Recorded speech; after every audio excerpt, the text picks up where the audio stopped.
Hello student, मैं आपके लिए लेकर आया हूं इंट्रोडक्शन टू ट्रिग्नोमेट्री, जो क्लास 10 चैप्टर 8 से रिलेटेड है। ये आपके क्लास 10th में फर्स्ट टाइम इंक्लूड हो रहा है कंसेप्ट जो है ट्रिग्नोमेट्री का। इससे पहले अप टू 9th क्लास तक आपने इसके बारे में कुछ भी नहीं पढ़ा। बहुत लोगों से मैंने ये भी सुना है कि ये बहुत टफ चैप्टर होता है। टफ कहना छोटा होगा, बहुत टफेस्ट चैप्टर होता है।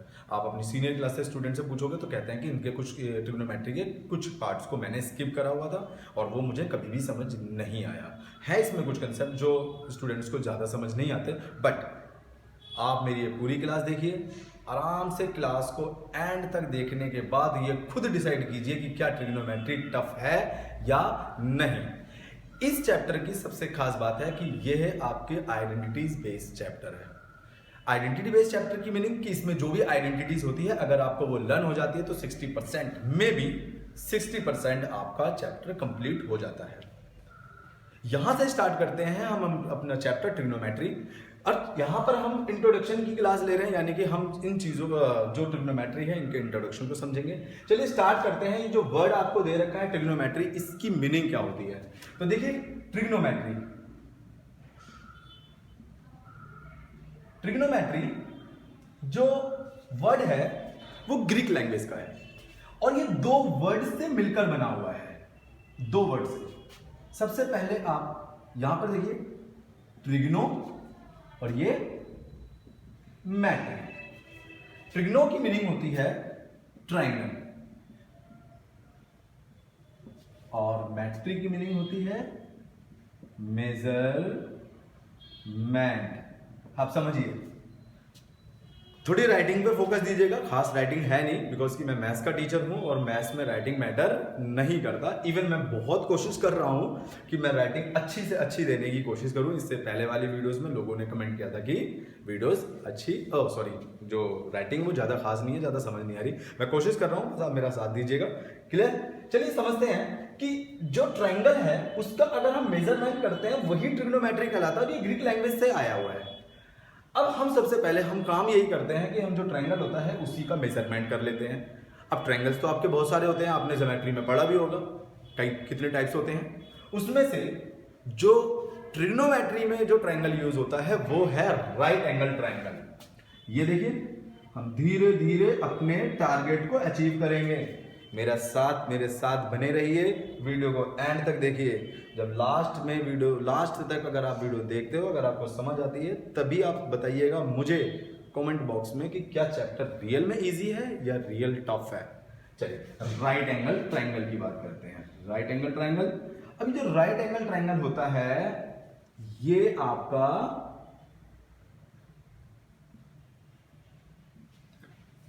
ये देखिए, जिसमें एक एंगल आपका 90 डिग्री का होता है, ये राइट एंगल ट्रायंगल। इस राइट एंगल ट्रायंगल की सबसे खास बात यह है कि यही एक ऐसा ट्रायंगल है, जितने भी आपके टाइप्स ऑफ ट्रायंगल्स हैं उसमें से यही एक ऐसा ट्रायंगल है जिसके साइड्स फिक्स हैं।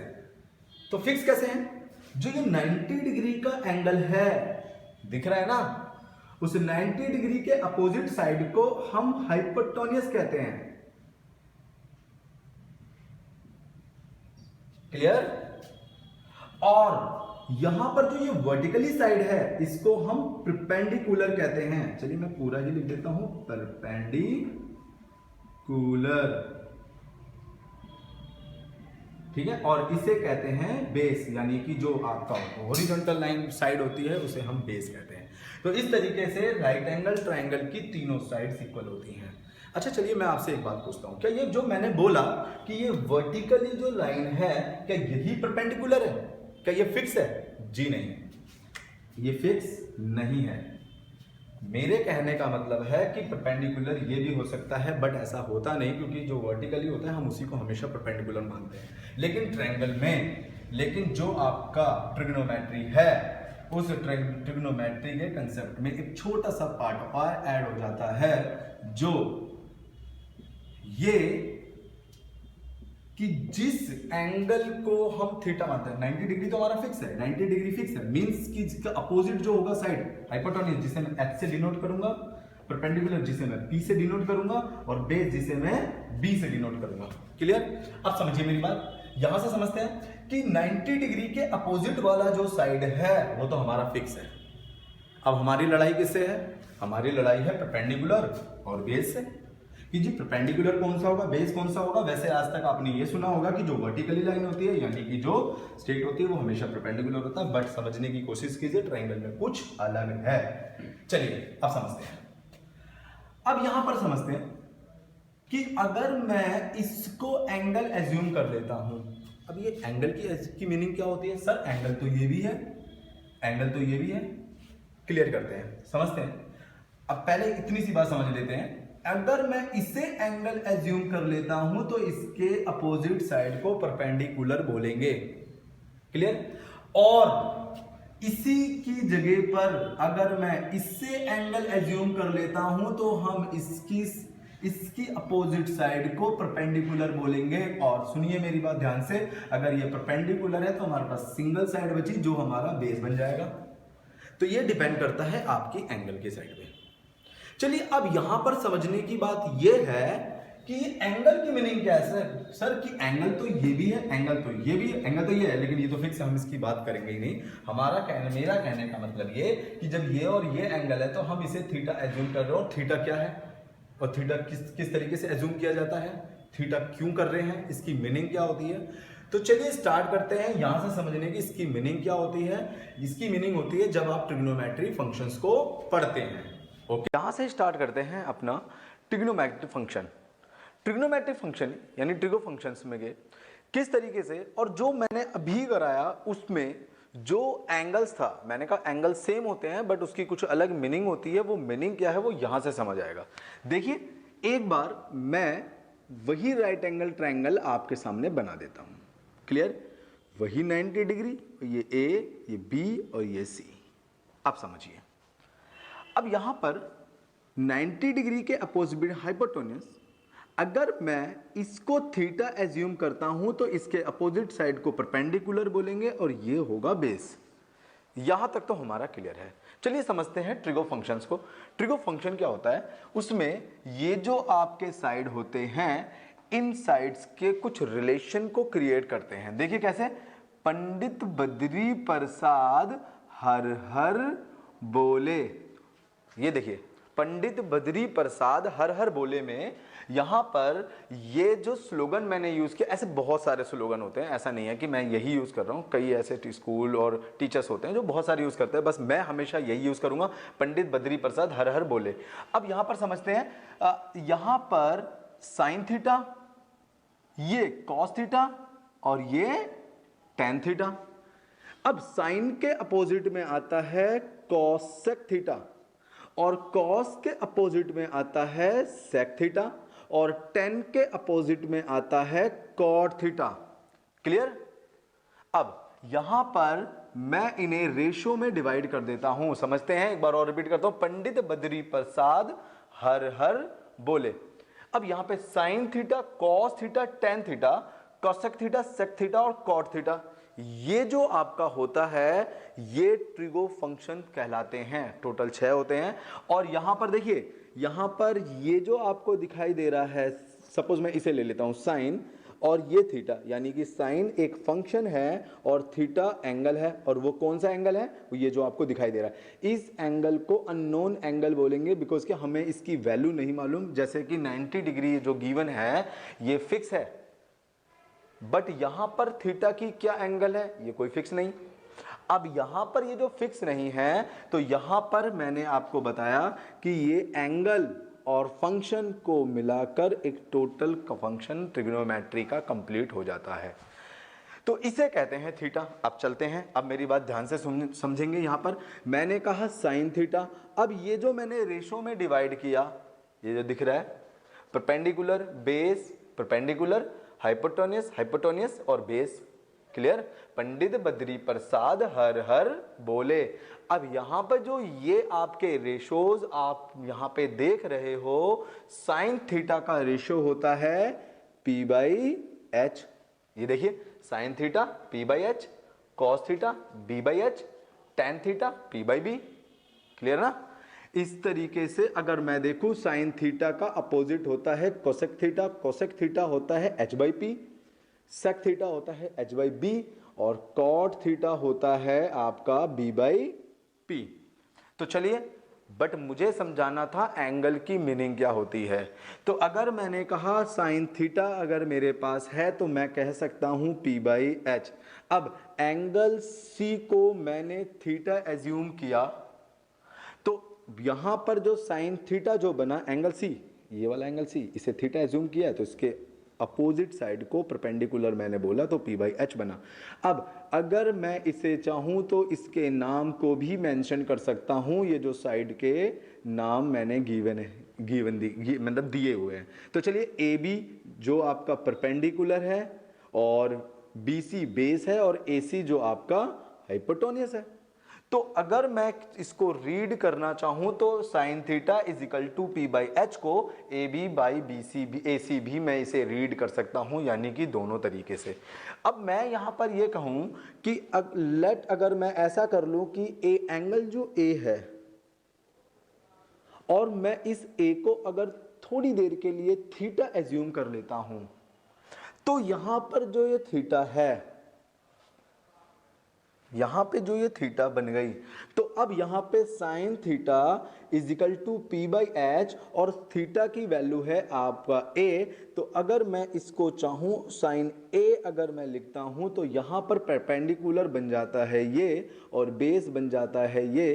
तो perpendicular by hypotenuse means B C divide by A C होता है। ध्यान से सुनेंगे, मैं कंफ्यूज करने की कोशिश बिल्कुल भी नहीं कर रहा हूं, आप समझने की कोशिश करिए। जिस तरीके से एंगल चेंज होगा उसके रेशोज के जो साइड हैं वो चेंज होते हुए चले जाएंगे। तो अगर मैंने थीटा सी एज्यूम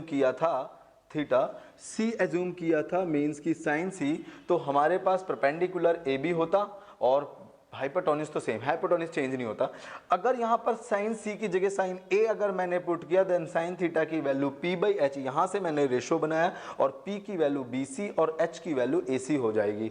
तो यहां पर समझने वाली बात यह है कि जब फंक्शन की थीटा को चेंज करूंगा तो फंक्शन का रेशो चेंज हो जाएगा। जो परपेंडिकुलर था वो बेस बन जाता है और जो बेस होता है वो परपेंडिकुलर बन जाता है। क्लियर? यहां से हमने क्लियर किया कि किस तरीके से एंगल के अकॉर्डिंग आपके रेशो चेंज होते हैं। मींस एंगल के अकॉर्डिंग जो परपेंडिकुलर है वो बेस और जो बेस है वो परपेंडिकुलर। तो एक बार और समझते हैं कि जो थीटा होता है, बस समझ याद रखने के लिए एक छोटी सी बात मैं बता देना चाहता हूं इस मोरल ऑफ द स्टोरी का, कि एंगल के जो अपोजिट साइड होती है, एंगल की जो अपोजिट साइड होती है, प्लीज एक बार ध्यान से सुनिए, एंगल की जो अपोजिट साइड होती है उसको परपेंडिकुलर बोला जाता है। तो मैंने इसे एंगल इस टाइम पर एज्यूम किया हुआ है, तो परपेंडिकुलर ये हो गया और बेस उसका अलग जो अनदर आपका साइड है, क्योंकि हाइपोटेन्यूस तो हमेशा फिक्स होता है।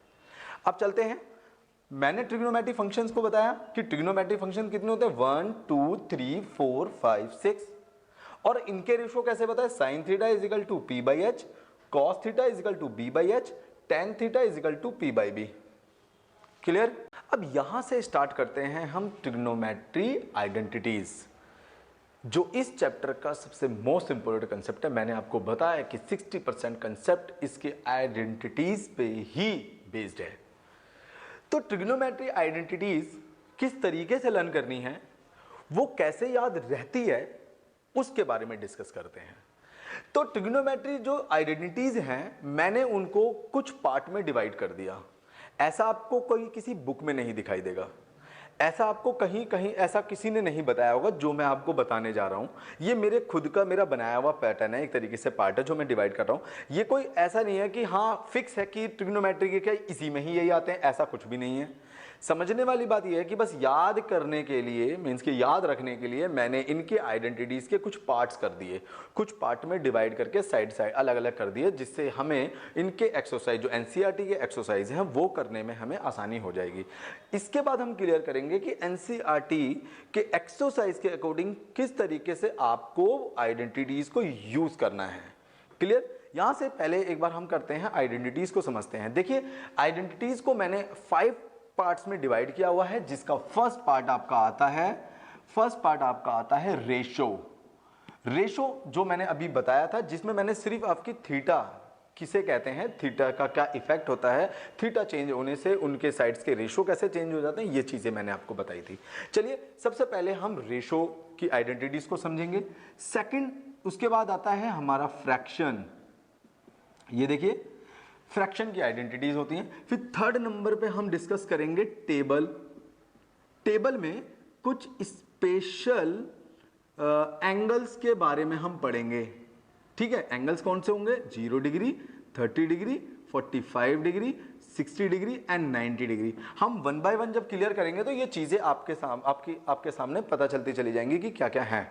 चलिए फोर्थ नंबर पे हम यहां क्लियर करेंगे 90 माइनस थीटा। अब 90 माइनस थीटा का कंसेप्ट क्या है, मैंने ये खुद बनाया हुआ है। मैंने बताया कि आपको किसी बुक में ऐसे नहीं दिखाई देगा कि 90 माइनस थीटा का फॉर्मूला कैसे होता है, क्या होता है, बस मैंने इसका नाम रखा हुआ है 90 माइनस थीटा।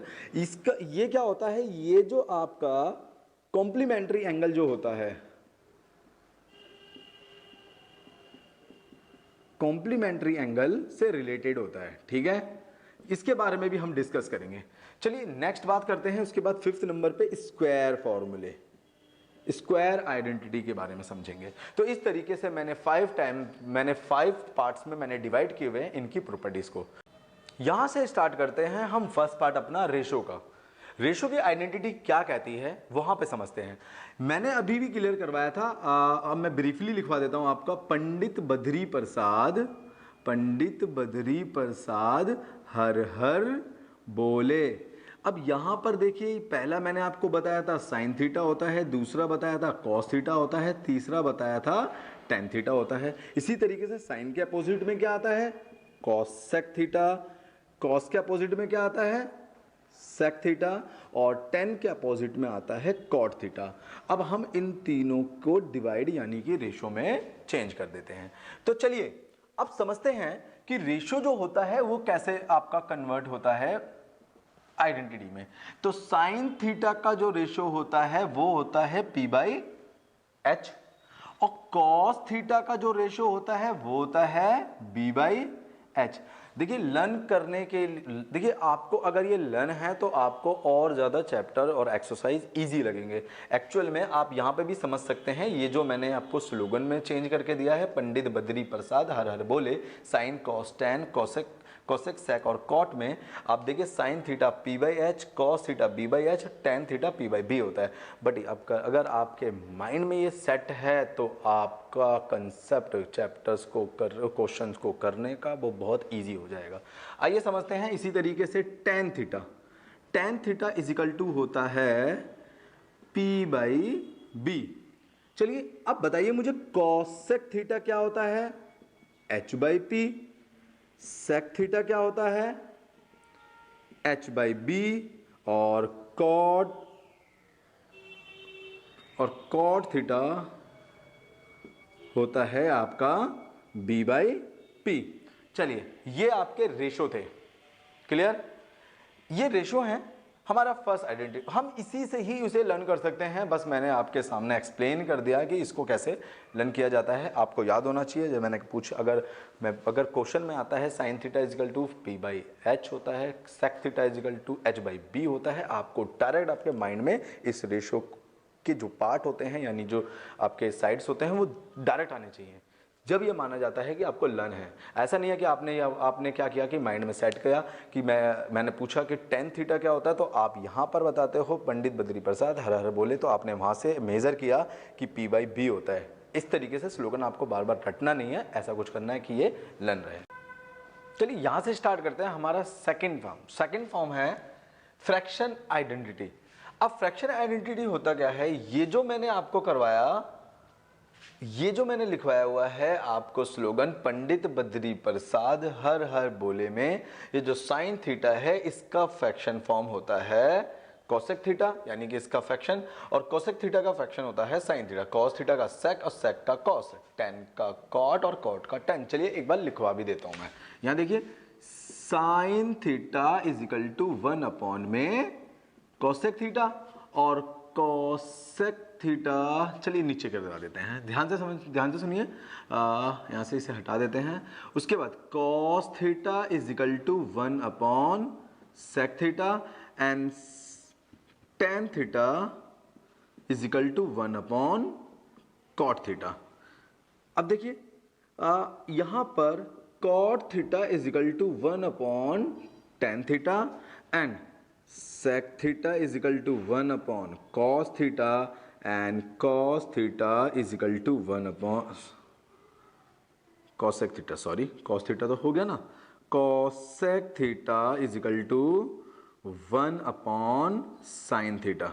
ये देखिए क्लियर।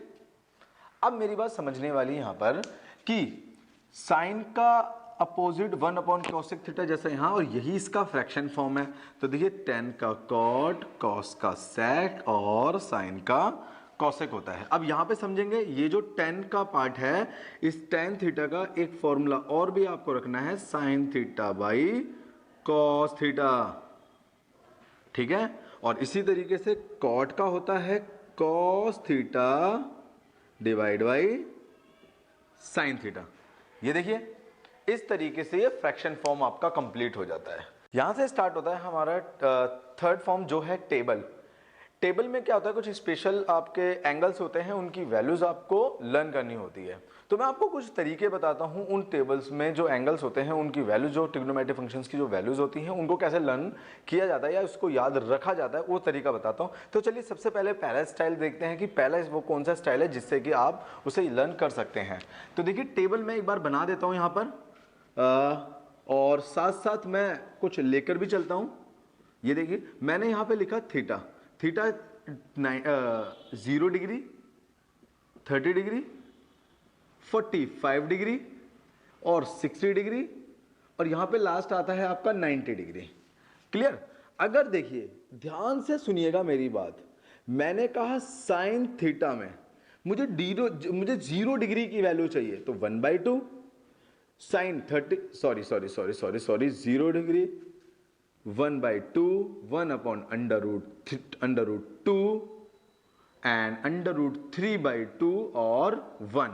ये देखिए इस तरीके से सबसे पहले साइन थीटा की जो यहां पर जो एंगल्स की वैल्यू है वो इस तरीके से फाइंड की जाती है। मैं कहूं साइन 0 डिग्री की वैल्यू 1, साइन 30 डिग्री की वैल्यू 1/2, साइन 45 की 1/√2, साइन 60 डिग्री के 60 डिग्री √3/2 और साइन 90 की वैल्यू। अब समझिए इसमें टोटल कितने फंक्शन होते हैं, 6 फंक्शन, साइन कॉस, उसके बाद tan, उसके बाद सेक, कॉसेक और कॉट। तो अगर मैं ये कहूं कि अगर आपको साइन थीटा की वैल्यू याद है, साइन थीटा की वैल्यू याद है, तो आपको बाकी सबकी वैल्यू एज इट इज अपने आप याद हो जाएगी। जैसे कैसे, चलिए ये देखते हैं कैसे अगर होता है वो। तो यहां पर अगर मुझे cos थीटा की वैल्यू याद अगर लर्न करनी है, और जबकि मुझे पता है कि मुझे sin थीटा की वैल्यू याद है कि sin 0 डिग्री की वैल्यू 0 होती है, sin 45 की 1/√2 होती है, sin 60 की वैल्यू √3/2 होती है। तो क्या करना होता है कि यहां पे अगर मुझे cos थीटा की वैल्यू लिखनी है, जितने भी एंगल्स हैं, तो क्या होता है एंगल्स को अपोजिट कर देते हैं। यहाँ 1 लिखते हैं, ये जो यहाँ पर है ये इसको √3/2 कर देते हैं। अब यहाँ पर ये 1/√2 है, इसको ऐसे लिख दिया हमने। नेक्स्ट 1/2 और यहाँ पर ये आ जाता है 0। ये देखिए अपोजिट हो गया, यानी कि जो साइन थीटा की वैल्यू थी, जितनी भी यहाँ पे एंगल दिखाई दे रहे हैं, उनको मैंने अगर अपोजिट कर दिया तो यहाँ पर जो आपको दिखाई दे रहा है cos थीटा की वैल्यू बन जाती है। चलिए आगे चलते हैं। अब हमें tan थीटा की वैल्यू चाहिए, tan थीटा की वैल्यू चाहिए। अच्छा, tan थीटा का मैंने फ्रैक्शन फॉर्म क्या लिखवाया था, sin theta by cos theta. तो अगर हम इन दोनों को डिवाइड में कर दें और जो इसकी फाइनल वैल्यू यानी फाइनल रिजल्ट आता है वही इसकी वैल्यू हो जाएगी। तो 0 डिवाइड बाई 1 मीन्स 0। अब इसके डिवाइड में ये 2 से 2 अगर मैंने रिमूव किया तो 1/√3। अब √2 से √2 अगर रिमूव करता हूं तो रिमेनिंग हमारा बचता है 1।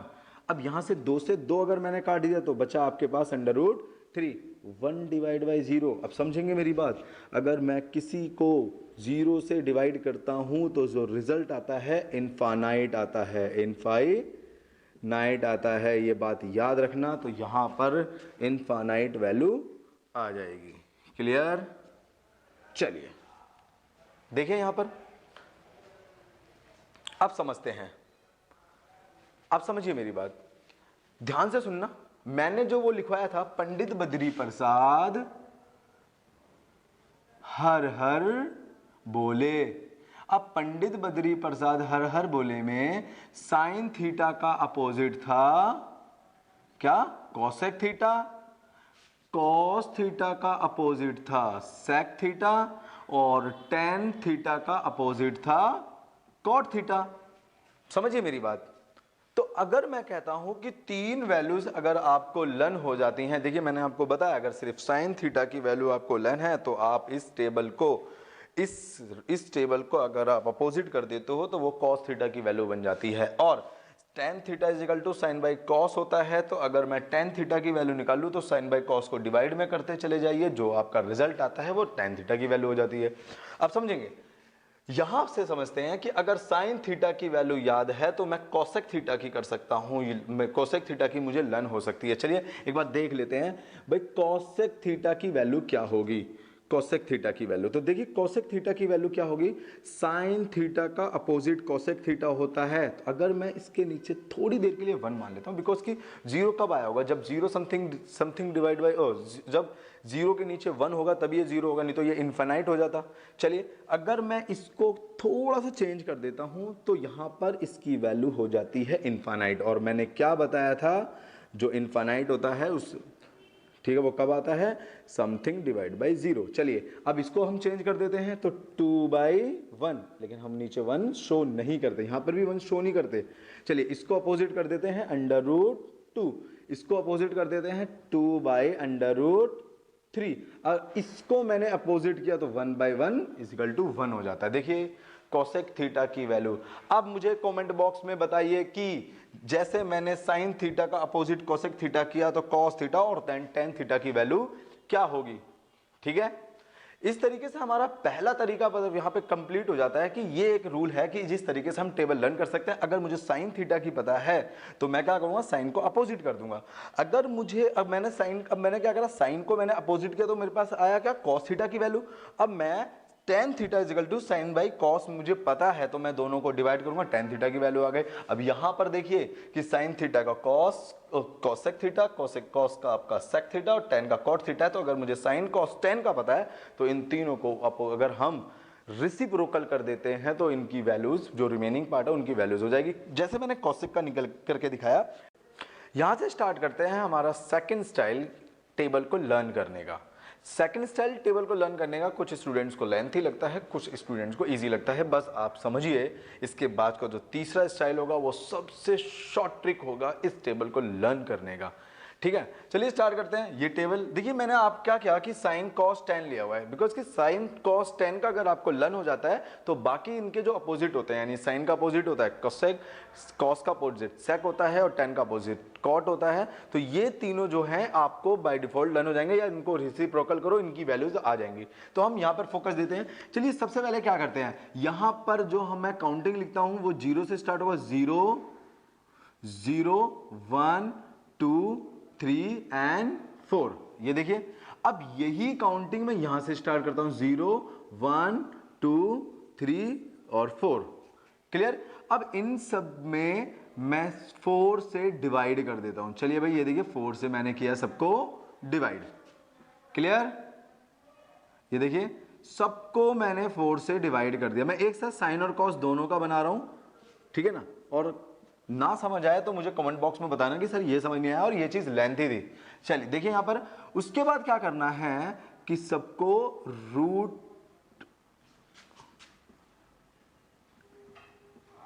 रख दिया मैंने, रूट। यहां समझते सिर्फ इस पॉइंट को। अगर मैंने रूट रखा, अब इसको सॉल्व करते हैं। 0/4 इज इक्वल टू 0, 1/2 तो 1 का अगर रूट निकालते हैं तो 1 ही होता है, और 4 रूट से बाहर आएगा तो आपकी वैल्यू आएगी 2। इसको काटेंगे, 2 1 जा 2 एंड 2 2 जा 4, देन 1/√2 एज इट इज। यहां पर भी आपका √3 डिवाइड बाई 2, एंड यहां पर देखिए 4 से 4 कटा हुआ है आपका 1, यहां पर आया 1। क्लियर। इसको भी ऐसे सॉल्व कर लेंगे। यहां पर आएगा, अगर हमने रूट किया, यहां पर भी रूट, यहां पर जैसे किया मैंने, यहां पर भी रूट करना है आपको, वही रूट करना है। तो यहां पे 0 आएगा, यहां आएगा 1/2। अगर मैंने रूट किया तो, क्लियर है ना, ये रूट किया तो अगर यहां पे रूट करता हूं तो यहां पर आएगा 1/√2, और यहां पर रूट किया तो यहां पर आएगा √3/2 और यहाँ पर अगर मैंने रूट पुट किया तो यहाँ पर वैल्यू आएगी 1। देखिए थोड़ी सी कैलकुलेशन है, इवन फिर भी मैंने आपको बताया कि लर्न करने का ये तरीका है। अब चलिए tan थीटा में कर लेते हैं। यहाँ से स्टार्ट करते हैं 0 1 2 3 4। अब इसमें क्या करा जाता है, इसमें यहाँ से 0 1 2 3 एंड 4। क्लियर। अब यहां पर भी हम इसे रूट दे देते हैं भाई। चलो यहां पर हमने रूट पुट कर दिया सब में, ये देखिए बहुत बढ़िया। अब यहां पर समझिए 0/4 इज इक्वल टू 0, 1/3 मीन्स 1/√3, 2 से 2 आपका क्या हो जाएगा रिमूव, वैल्यू आएगी 1 और यहां पर वैल्यू आई √3, ये देखिए। और यहां पर अगर मैं कहूं 4/0 मीन्स इनफाइनाइट, मैंने अभी बताया भी था something divide by 0 is equal to infinite होता है। ये हमारा सेकंड स्टाइल था, सेकंड मेथड था टेबल को लर्न करने का। क्लियर। यहां से स्टार्ट करते हैं हमारी थर्ड ट्रिक, जो ट्रिक नंबर 3 है और यहां ये सबसे शॉर्ट ट्रिक है टेबल को लर्न करने के लिए। अब यहां पर देखिए जब हम इस ट्रिक को सीखेंगे तो हमें कुछ बातों को ध्यान में रखना पड़ेगा। तो चलिए स्टार्ट करते हैं ट्रिक नंबर 3। Trick number 3। अब ट्रिक नंबर 3 का जो नाम है वो है लेफ्ट हैंड रूल। अब लेफ्ट हैंड रूल है तो हम क्या करते हैं, यहां पे अपने लेफ्ट हैंड को ड्रॉ कर लेते हैं। तो मैंने ये बोर्ड पे रखा और मैंने इस हैंड को एक बार सही से ड्रॉ कर लिया, ये देखिए ये रहा। अब चलते हैं, बट मेरे इस हैंड को देख के आप हंसिएगा नहीं, क्योंकि मैं मैथ्स का टीचर हूं ना कि ड्राइंग का। तो ड्रॉ कैसा भी हो प्लीज फोकस देते हैं। 0 degree, 30 degree, 45 degree, 60 degree and 90 degree. तो इस तरीके से हमने यहां पे एंगल्स के नाम दे दिए। चलिए जो बातें आपको याद रखनी है वो बातें एक बार समझ लेते हैं। सपोज मुझे साइन थीटा की वैल्यू फाइंड करनी है, तो साइन थीटा के लिए हमें जो फिंगर काउंट करना होगा, ध्यान से रखिएगा मैं बार बार बोल रहा हूं, हमें जो फिंगर काउंट करना होगा वो करना होगा क्लॉकवाइज में, क्लॉकवाइज। ठीक है। अब जैसे कि मान लीजिए मैंने साइन थीटा की वैल्यू फाइंड करनी है, तो मैं यहां पर एक बॉक्स बना देता हूं, ऊपर की कोई भी जो नंबर मैं बोलूंगा वो रूट में लिखेंगे और नीचे ये चीजें फिक्स होंगी। चलिए स्टार्ट करते हैं समझ के कि मान लीजिए मुझे यहां पर जो बॉक्स है, इस बॉक्स को मैं फिल करता हूं 30 डिग्री से कि साइन 30 डिग्री की वैल्यू फाइंड करनी है। तो मैंने कहा क्लॉकवाइज देखना है, साइन 30 के नीचे जितनी उंगली है, जितनी मेरी फिंगर है उस फिंगर को काउंट करते हैं। तो कितने फिंगर है नीचे, एक फिंगर है, तो यहां पर आप 1 रख दीजिए। अब रूट के अंदर जब 1 आता है तो वो हम बाहर लिख देते हैं। इस तरीके से साइन 30 डिग्री की वैल्यू हो गई 1/2। ये सबसे शॉर्ट ट्रिक है टेबल को लर्न करने की। चलिए एक और एग्जांपल ले लेते हैं। हम यहां पर लिखते हैं 60 डिग्री। अब 60 डिग्री हमारा कहां पर है, 60 डिग्री ये रहा, उसके क्लॉकवाइज में कितने फिंगर्स हैं, साइन 60 डिग्री के क्लॉकवाइज में कितने फिंगर हैं, 3 फिंगर, 1 2 3। देन यहां पे पुट कर दीजिए 3 और ये वैल्यू आ गई आपकी साइन 60 डिग्री की। क्लियर। चलिए एक और करते हैं। अगर यहां पर कहूं कि 90 डिग्री की वैल्यू फाइंड करनी है, तो आइए 90 के नीचे कितने फिंगर्स हैं, 1 2 3 4। तो यहां पर आप 4 रखिए, रूट से 4 अगर हम बाहर निकालते हैं 2 और 2 से 2 कट गया, आ गया 1। चेक कर सकते हो आप लोग, साइन 90 डिग्री की वैल्यू 1 है। क्लियर। एज इट इज अगर आपको कॉस थीटा की वैल्यू फाइंड करनी है, तो कॉस थीटा के लिए जो फिंगर काउंट करेंगे वो होगा एंटी क्लॉकवाइज। अब आपको कुछ कुछ समझ आ रहा होगा कि मैं क्या बताना चाहता हूं, एंटी क्लॉकवाइज। चलिए अब एंटी क्लॉकवाइज को समझते हैं। यहां पर समझिए, अब मैंने यही फिंगर, यही हैंड मैंने लिया लेफ्ट हैंड रूल का इस हैंड पर। अब मुझे यहां पर कॉस 30 डिग्री की वैल्यू चाहिए, सेम वही प्रोसेस होगा, नीचे 2 ऊपर रूट में मैंने पुट किया 30 डिग्री के एंटी क्लॉकवाइज में कितने फिंगर्स हैं, 1 2 3। तो यहां पर पुट कीजिए 3, मींस यही इसका आंसर है। इसको कोई सिंप्लीफाई करने की जरूरत नहीं है, यही इसका। तो साइन 30 डिग्री की वैल्यू √3/2। चलिए, अगर मैंने आपसे कहा कि मुझे यहां पर 90 डिग्री की वैल्यू चाहिए, तो देखिए यहां से इसे थोड़ी देर रफ कर देते हैं। अब समझिए 90 डिग्री के ऊपर यानी एंटी क्लॉकवाइज में कितने फिंगर्स हैं? एक भी नहीं। तो यहां पर एक भी नहीं लिख देते हैं। एक भी नहीं का मतलब 0। अब आते हैं यहां पर 0 डिवाइड बाय 2 और आंसर 0। साइन 90 डिग्री की वैल्यू 0 ही होती है। तो ये कुछ बातें अगर आप ध्यान में रखोगे तो आपको टेबल लर्न करने की जरूरत भी नहीं पड़ेगी। चलिए एक लास्ट हम कर लेते हैं। हाँ, तीसरा tan थीटा। अब ये tan थीटा की वैल्यू अगर आपको फाइंड करनी है तो sin theta by cos theta, वही वैल्यू sin 30 डिग्री की वैल्यू। ठीक है, अगर मान लीजिए कि सपोज मैंने कहा कि tan 30 डिग्री की वैल्यू चाहिए और cos 30 डिग्री की वैल्यू, दोनों की वैल्यू फाइंड आउट करो। बिल्कुल वही क्लॉकवाइज और एंटी क्लॉकवाइज के अकॉर्डिंग हम सॉल्व करेंगे। sin 30 की वैल्यू आएगी 1/2, cos 30 की वैल्यू √3/2, 2 रिमूव हो जाता है और tan 30 डिग्री की वैल्यू आपके पास आती है 1/√3। ये देखिए, तो इस तरीके से हम इसे भी लर्न कर सकते हैं, कोई बड़ी बात नहीं है। लर्न कर क्या सकते हैं, हम इसे फाइंड कर सकते हैं। क्लियर? ये हमारा तीसरी ट्रिक थी। ये सबसे शॉर्ट ट्रिक है। अगर मेरे स्टूडेंट्स को ये ट्रिक अच्छी लगी होगी तो उन्हें जरूर मेरी 20 रुपए वाली यानी 20 रुपीज की क्लास जरूर याद आई होगी। अगर याद आई होगी तो प्लीज एक बार मुझे भी 20 रुपए आप दे दें। यहां से स्टार्ट करते हैं हमारा फोर्थ फॉर्म जो है 90 माइनस थीटा, और जिसे हम कह सकते हैं कॉम्प्लीमेंट्री एंगल्स। अब ये कॉम्प्लीमेंट्री एंगल्स जो होते हैं वो ट्रिग्नोमेट्री से कैसे रिलेट करते हैं या ये कौन सी आइडेंटिटीज बनाते हैं, हम इसके बारे में डिस्कस करेंगे। चलिए स्टार्ट करते हैं। तो यहां पर देखिए मैंने आपको बताया था कि एक राइट एंगल ट्राइंगल होता है। तो राइट एंगल ट्राइंगल में एंगल ए, एंगल बी और एंगल सी में जो एंगल बी है वो 90 डिग्री का है। यहां तक तो क्लियर था। अब यहां पर समझते हैं, अगर मैंने आपसे कहा कि ये जो एंगल C है अगर मैं इसे थीटा एज्यूम कर लेता हूं तो क्या मुझे आप बता सकते हो कि एंगल A की वैल्यू क्या होगी? देन एंगल A की वैल्यू होगी 90 minus theta. Law of triangle तो पता ही होगा। लॉ ऑफ ट्रायंगल कहता है the sum of the interior angles of triangle is equal to 180 degree. Then angle A plus angle B plus angle C is equal to 180 degree. तो angle A plus angle B plus angle C जो भी value मैंने put करी, अब angle A मुझे find करना है। मैंने एंगल A ऐसे रखा, angle B 90 degree, angle C आपका theta is equal to 180 degree. Then angle A is equal to 180 minus 90 minus theta. Then angle A is equal to 180 minus 90 degree and minus theta. ये देखिए step clear है। चलिए अब समझते हैं आगे।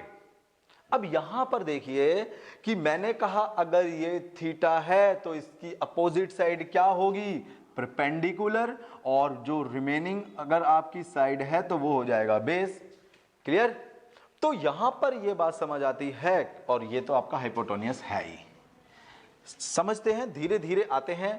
ठीक है, और यहां पर आगे चलते हैं। अब समझते हैं चीजों को आगे। अगर मैं यहां पर एक बात आपसे पूछूं कि साइन थीटा आपका क्या होगा, तो आप बताओगे इसका रेशो है P/H, जिसे हम लिख सकते हैं AB/AC। परपेंडिकुलर ये है AB एंड AC। क्लियर है? अगर मैं आपसे कहूं कि मुझे साइन 90 माइनस थीटा की वैल्यू बताओ, angle A means angle A, यानी साइन A होगा, और साइन A क्या है? साइन A है आपका 90 माइनस थीटा। क्लियर?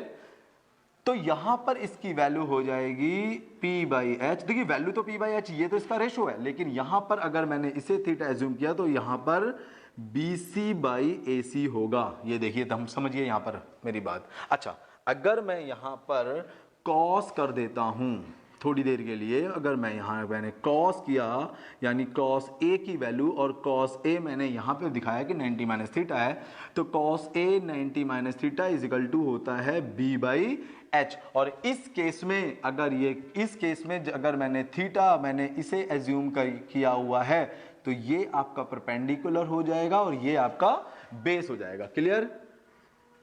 क्लियर है स्टूडेंट्स?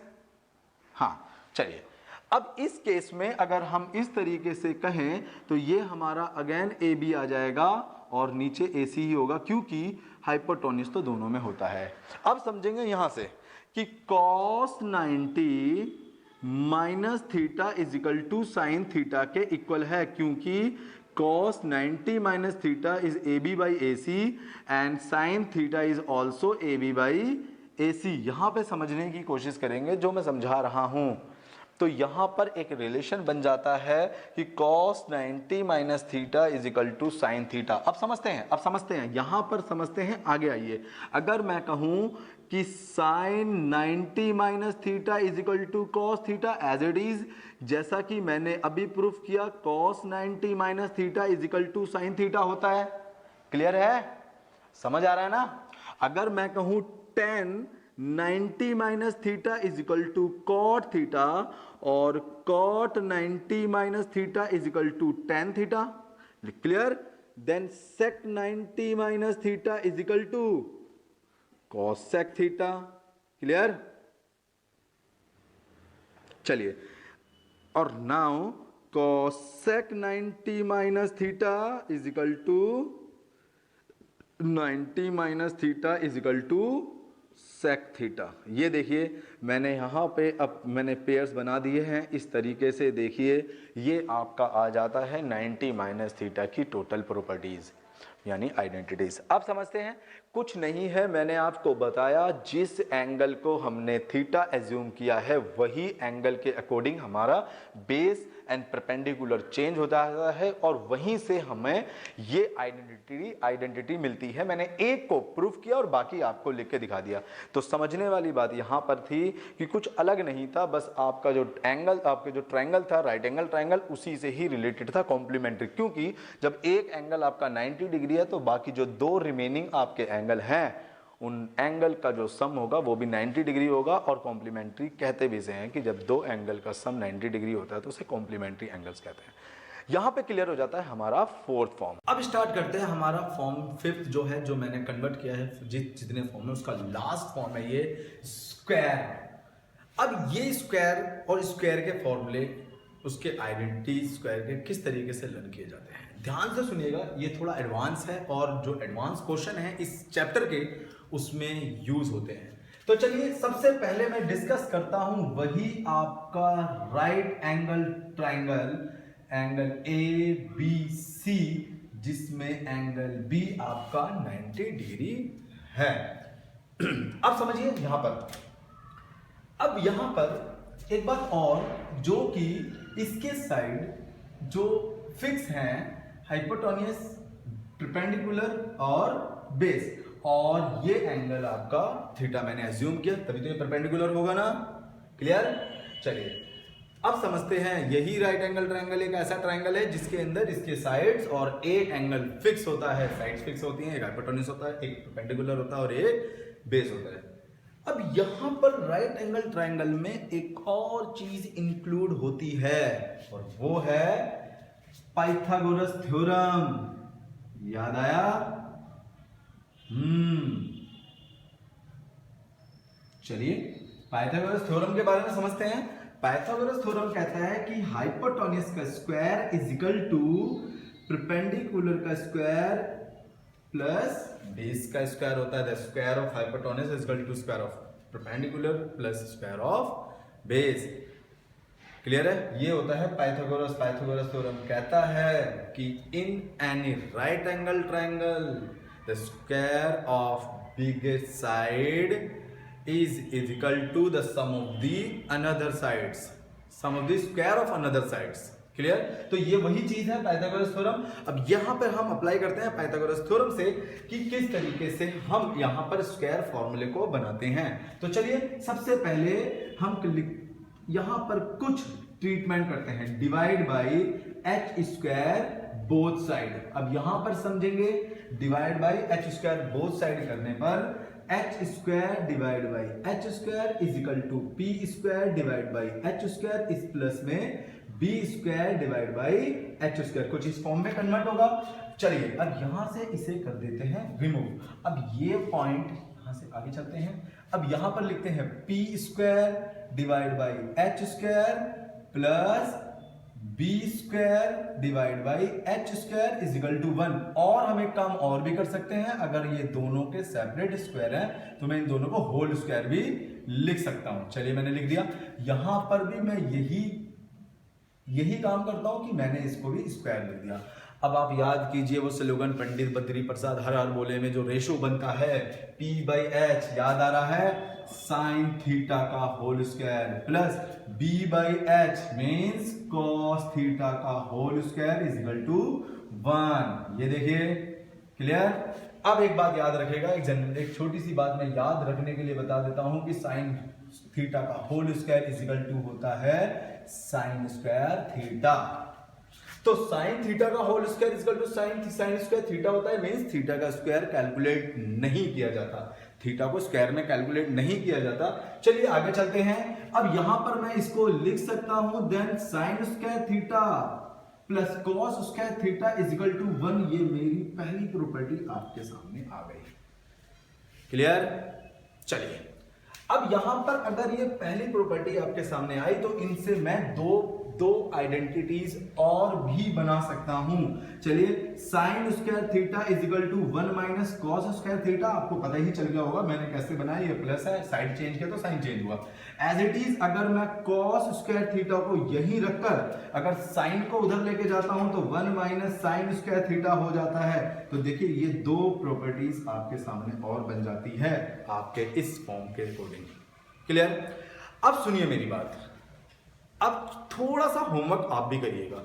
मैंने क्या किया, मैंने पाइथागोरस थ्योरम को यहां पे लिखा, एच स्क्वायर से डिवाइड किया, इसमें कन्वर्ट किया, कन्वर्ट करने के बाद मैंने सॉल्व किया, इनके रेशियोज को पुट किया, फिर मैंने यहां से बना दिया। चलिए एक काम आपको करना है, पाइथागोरस थ्योरम जो H square is equal to P square plus B square होता है, अगर मैं इसको चाहूं तो p के फॉर्म में भी लिख सकता हूं, p के फॉर्म में P square is equal to H square minus B square भी होता है। देखो ये भी कर सकता हूं। क्या करा मैंने, कुछ नहीं करा, बस मैंने पी स्क्वायर को यही रहने दिया, इसका साइड चेंज कर दिया। ठीक है। उसके बाद अगर मैं चाहूं तो बी स्क्वायर को भी बी स्क्वायर के फॉर्म में लिख सकता हूं, B square is equal to क्या होता है, H square minus P square होता है। तो देखिए मैंने इस तरीके से ये दो फॉर्म में और मैंने इसे चेंज किया। अब आपको करना क्या है, जैसे यहां पर एच स्क्वायर साइड था और दो आपके दो साइड्स प्लस में थे, यहां पर भी मैंने अब दो साइड प्लस की जगह यहां तो माइनस में आ गए, बट कोई नहीं, आप इसको उठाइए या इसी को ले लीजिए, divide by B square both side. अगर आप ऐसा करते हो तो देखिए कौन सी प्रॉपर्टी अप्लाई हो, कौन सी प्रॉपर्टी बनती है, ठीक है ना। फिर इससे ऐसे ही ट्रीटमेंट आपको इसमें भी करना है, divide by P square is both side, और यहां पर ये भी अप्लाई कीजिए और मुझे बताइए कि कौन कौन सी आइडेंटिटीज बनती हैं, जैसा कि मैंने आपको ये बताया। क्लियर। और मुझे आप बताइएगा कमेंट बॉक्स में कि आप कौन कौन सी प्रॉपर्टीज आपने बनाई हैं। चलिए यहां से हमारी जितनी आइडेंटिटीज थी ट्रिग्नोमेट्री की, बेसिक आइडेंटिटीज जो क्लास 10th में आप अप्लाई करना है आपको, यानी कि यूज करना है, वो सारा मैंने कंप्लीट करवा दिया है। क्लियर।